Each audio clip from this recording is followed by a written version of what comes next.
একসময় বিশ্বাস করা হতো দিনে 100 বার চুলের চিরুনি চালালে চুল সুন্দর ও স্বাস্থ্যোজ্জ্বল থাকে। চর্মরোগ বিশেষজ্ঞরা বলেছেন এই ধারণার কোনো বৈজ্ঞানিক ভিত্তি নেই, বরং অতিরিক্ত আঁচড়ালে চুল ভেঙে যাওয়া, ঘর্ষণজনিত ক্ষতি এবং স্ক্যাল্পে অপ্রয়োজনীয় চাপ তৈরি হতে পারে। এখন প্রশ্ন, দিনে তাহলে কতবার চুল আঁচড়ানো উচিত? এই প্রশ্নের উত্তরে যাওয়ার আগে বলে নেই, বারবার চিরুনি চালালে চুল দ্রুত বাড়ে এমন কোনো বৈজ্ঞানিক প্রমাণ নেই। অতিরিক্ত জোরে বা বেশি আঁচড়ালে চুল ভেঙে যেতে পারে, আগা ফেটে যেতে পারে, এমনকি কিছু ক্ষেত্রে চুল পড়াও বাড়তে পারে। তাহলে কি চুল না আঁচড়ানোই ভালো? না, তা একদমই নয়। বরং নিয়মিত আলতোভাবে চুল আঁচড়ালে জট কমে, মাথার ত্বকে জমে থাকা ধুলাবালি ও ঝরে পড়া চুল পরিষ্কার হয়। এতে পরে জট ছাড়াতে গিয়ে অতিরিক্ত টান পড়ার আশঙ্কাও কমে।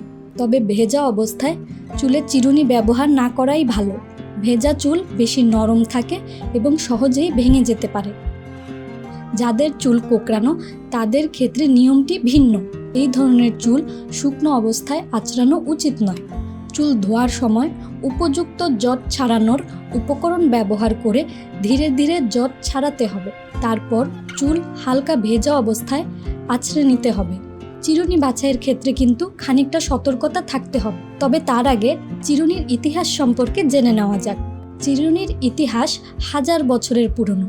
মানুষের চুল আঁচড়ানো, উকুন দূর করা, ব্যক্তিগত পরিষ্কার পরিচ্ছন্নতার জন্য চিরুনি ব্যবহারের প্রচলন শুরু হয় প্রাগৈতিহাসিক যুগেই।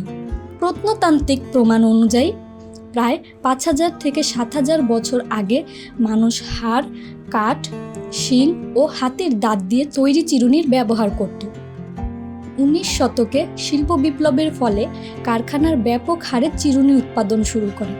এরপর 1760-এর দশকে সেলুলয়েড, পরে 20 শতকে প্লাস্টিকের ব্যবহার শুরু হলে চিরুনি আরও সস্তা ও সহজলভ্য হয়ে ওঠে। ভারতীয় উপমহাদেশে 4000 থেকে 4500 বছর আগে চিরুনির ব্যবহার শুরু হয়েছিল।